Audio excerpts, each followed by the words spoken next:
días. Yo voy a hablaros un poquito de un tema un poquito más árido,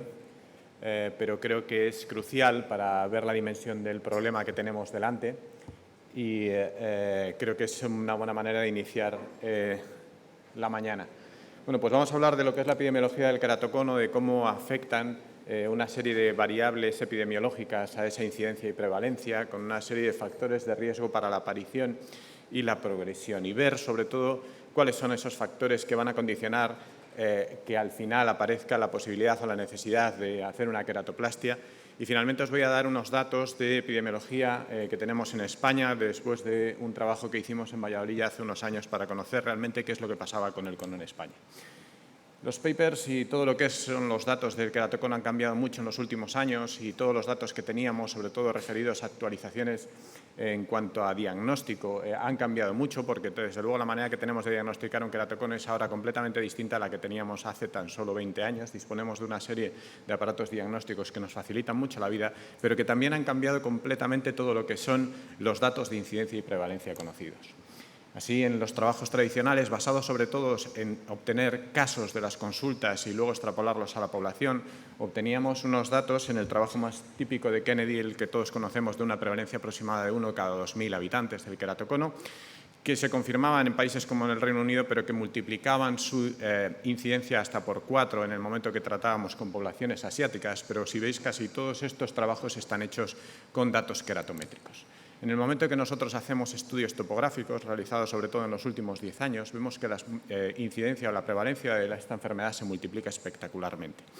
Es cierto que hay ciertas áreas del globo en las cuales es mucho más prevalente, y esto lo vamos a ver sobre todo en la zona de Oriente Medio, la zona de Irán, Líbano, Israel, en donde llegan unas incidencias del 2-3%, que son realmente espectaculares. Si nosotros nos movemos en el medio de Europa, esas incidencias bajan muchísimo menos, y vemos que realmente, ahí lo tenéis los dos números en rojo, cuando analizamos las poblaciones que vienen desde Oriente Medio y que ahora viven en Europa, la prevalencia en esos grupos es mucho más alta. Es decir, realmente hay algo en esa zona que no es tan importante como la etnia de los pacientes que viven en ella. Quizás se hablaba de una posible exposición solar por esa zona del globo en donde había mayor afectación y que pudiese formar parte el papel del estrés oxidativo como patogénesis de esta enfermedad, pero esto no se ha podido confirmar, y se piensa que sobre todo hay diferencias étnicas y sobre todo ciertas razas como la de los indios, los persas especialmente en Irán y los maoríes, en donde tienen una predisposición con incidencias realmente muy elevadas. Además, esta población, especialmente en Israel, en ciertas zonas del sudeste asiático, en donde hay muchos niveles de consanguinidad, sabemos que esas incidencias se disparan y se multiplican hasta por 4 y por 5 veces. Y esos datos pueden realmente cambiar completamente el concepto de la epidemiología del queratocono. Si vamos analizando en cada una de las variables sociológicas, vemos que no hay gran diferencia entre mujeres y hombres. La mayor parte de los artículos dicen que la incidencia es exactamente igual en ellos, y en las mujeres no existe diferencia tras la menopausia, antes o después, pero sí que parece, y hay ciertos artículos que hablan de que el embarazo puede empeorar la situación del queratocono. Si vamos analizando los queratoconos por edad, lo que tenemos todos claros es que es una enfermedad que ocurre entre la segunda y tercera década de la vida, pero que casi todas las veces llega con retraso a las clínicas. Es decir, nosotros cuando hacemos un diagnóstico del queratocono, ese paciente por lo menos lleva una media de 7-8 años con la enfermedad. Es decir, realmente está ocurriendo mucho antes, y si realmente vamos a buscar la incidencia en zonas, en sitios como por ejemplo en las ópticas, se disparan la incidencia de edad de diagnóstico hasta los 15 años. Lo que también sabemos es que, evidentemente, ese diagnóstico, cuanto antes lo diagnostiquemos, más agresivo va a ser ese queratocono. Es decir, cuanto más pequeño sea el paciente, más posibilidades tenemos de que ese paciente vaya a acabar en queratoplastia. Vamos a ir analizando cada uno de los grupos por edad, y vemos que en los niños afortunadamente no hay muchas publicaciones, pero en las que hay es en la única que se rompe la estabilidad entre hombres y mujeres. Sí que es mucho más frecuente en los niños que aparezca en niños varones, y en donde el factor del frotamiento forma una parte importante de la etiopatogenia en este grupo, ya que son los grandes frotadores los que rápidamente lo desarrollan. Y si nos vamos al otro opuesto, ¿qué es lo que pasa con la gente mayor? Pues al principio se pensaba que había una serie de enfermedades asociadas, como el prolapso mitral y otra serie de patologías que condicionaban una menor supervivencia de los queratoconos, pero en un trabajo precioso de Lali Mudali de los años 90 se sabía que lo que pasaba con estos pacientes es que conforme se van haciendo mayores, esos conos se estabilizan, dejan de ir al oftalmólogo, se revisan más en las ópticas y se pierde el seguimiento de estos pacientes. Si analizamos por edades, vemos que las características de los queratoconos, independientemente de lo que es la evolución, son muy parecidos en todos los grupos de edad. Y si ahora metemos otro factor, como es el de la familia, vemos que en casi todos los artículos que tenemos en la bibliografía, aproximadamente entre un 10 y un 20% de los familiares de los pacientes que tienen un queratocono pueden estar afectados o tienen patrones anómalos. Y si lo que hacemos es comprobarlo mediante topografía de reflexión, vemos que hasta un 10% de los familiares tienen queratocono, pero hasta un 25% de ellos tienen patrones anómalos que no son diagnósticos de queratocono, con lo cual la prevalencia la multiplicamos por 200. Lo confirmamos mediante topografía de elevación y además confirmamos que hay una serie de índices mucho más sensibles en la cara posterior que todos estos pacientes, los familiares, ya los tienen alterados. Y si lo que hacemos es buscar los datos de la biomecánica por aparatos como el LoRa, comprobamos que la histéresis corneal y los factores de resistencia corneal están alterados en los familiares de queratocono, es decir, no se comportan igual y evidentemente ahí hay algo que está pasando. Si lo que buscamos es en los datos ideales, que serían los gemelos, vemos que la concordancia en los gemelos monocigóticos es absoluta, no en los dicigóticos, pero curiosamente los dicigóticos tienen queratoconos mucho más agresivos, más severos y tienen un porcentaje más alto de familiares afectos con queratocono. Es decir, hay una serie de genes que están afectando, no sabemos todos cuáles, pero desde luego no hay ninguno que penetre de una manera absoluta o al menos de manera generalizada. Puede que sí en poblaciones localizadas, pero no de manera extendida.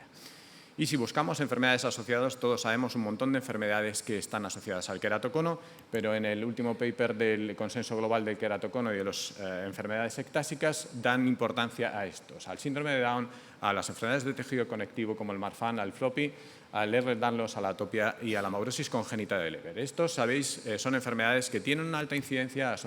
y asociación a lo que es el frotamiento. Frotamiento que típicamente lo hacen con los nudillos, los pacientes que presentan queratocono, y que este frotamiento puede marcar incluso la diferencia entre si un paciente es diestro y un paciente es zurdo de cómo evoluciona de rápido un queratocono en un ojo o en otro. Es un frotamiento vigoroso que dura más que el frotamiento típico del paciente alérgico o del paciente normal y multiplica hasta por 4 el riesgo. Y si nosotros hacemos, ya están descritos modelos experimentales en los cuales se hace frotamiento de los ojos, se ve que se desencadena una serie de reacción inflamatoria de la que ahora os hablarán, con lo cual se puede iniciar la ectasia corneal. Y es esa atopia que se había acusado de que podía ser un factor de riesgo para el desarrollo de queratocono, no es la atopia en sí, sino es el factor de riesgo más importante es el rascado, es decir, no tanto la atopia como el rascado que va asociado típicamente a la atopia. Y eso lo comprobamos en pacientes que tienen queratocono, que los pacientes que tienen queratocono y además atopia presentan conos de manera más agresiva y con cambios en topografía de elevación mucho más agudos que los pacientes que no son atópicos y tienen queratocono. Esas características de topografía de elevación son las que van a condicionar que si nosotros tenemos un paciente con alteraciones en cara posterior, cara anterior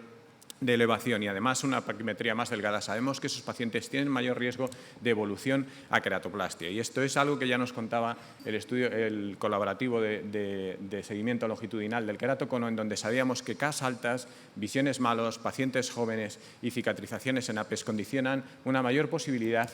a realizar una queratoplastia, que anda aproximadamente sobre el 20%. Es decir, si tienes un queratocono, la posibilidad de tener un 20% de que una queratoplastia sea aproximadamente de un 20%, cosa que evidentemente está cambiando con la aparición de los anillos y del crosslinking, pero todos estos datos no vamos a disponer de ellos hasta dentro de unos cuantos años. Para intentar contestar unas pocas de estas cuestiones, nos planteamos hace unos años el desarrollo de un estudio epidemiológico en Valladolid para saber qué es lo realmente estaba pasando en España. Y para ello vimos, mediante un estudio de casos, que la prevalencia en el área de Valladolid, solo única y exclusivamente cogiendo los pacientes que eran de nuestra área, era de unos 760, con unas características demográficas muy parecidas a todos los estudios, y además quisimos saber qué es lo que pasaba en los pacientes mayores de 50 años. Para ello hicimos un estudio prospectivo de 2.300 pacientes, en los cuales encontramos 12 pacientes nuevos con queratocono que no estaban diagnosticados, queratoconos estables que nos dan una prevalencia topográfica de 1:200, es decir, realmente alta. Y estos todos pacientes eran asintomáticos y en el seguimiento de estos 5 o 6 años han tenido nula o leve evolución de ese cono, es decir, son conos que ya a cierta edad se están comportando de manera muy estable. Y una incidencia muy parecida encontrábamos en los pacientes con cirugía refractiva, es decir, con una prevalencia de 1:166 en todos aquellos que venían a operarse de cirugía refractiva. Y los datos que tenemos nosotros de queratoplastia es que aproximadamente la queratoplastia en queratocono es el 23% de nuestros pacientes y los queratoconos en el estudio total de las 1000 últimas queratoplastias en Valladolid era de un 16%. Así como conclusiones podemos ver que no es una enfermedad rara, la etiología evidentemente puede ser multifactorial, con una prevalencia clínica variable entre 1,700 y 1,2000, una prevalencia topográfica de 1,200, y esto lo tenemos que tener muy claro, porque son las nuevas tecnologías las que nos dan nuevas maneras de diagnosticar y lo que van a darnos nuevos datos en un futuro y realmente nos van a dar cuáles son las respuestas de la evolución de esta enfermedad y qué es lo que va a pasar con la implantación de anillos, qué es lo que va a pasar con el crosslinking en los datos de evolución de estos pacientes hacia la necesidad de queratoplastia. Muchas gracias.